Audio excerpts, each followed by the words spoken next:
Women are attracted to emotionally unavailable dudes because they're actually unavailable themselves, right? Lack of commitment attracts that. No, that's a big delusion. That's a lie that a lot of people say to self-soothe to pretend they were in the power seat.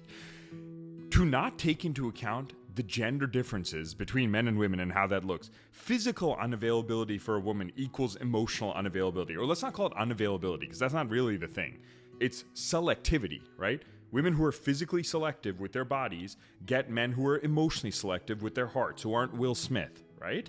That's a good thing. What happens is typically you were with some guy who you were in an anxious position with, so that emotion is familiar. He didn't like you enough, so you closed off. Then you try to recreate that complex, but then by doing that, you're emotionally closed off. If anything, the worst version, you're more physically vulnerable than emotionally vulnerable. And what does that attract? It attracts a man who's emotionally vulnerable and physically closed off, right?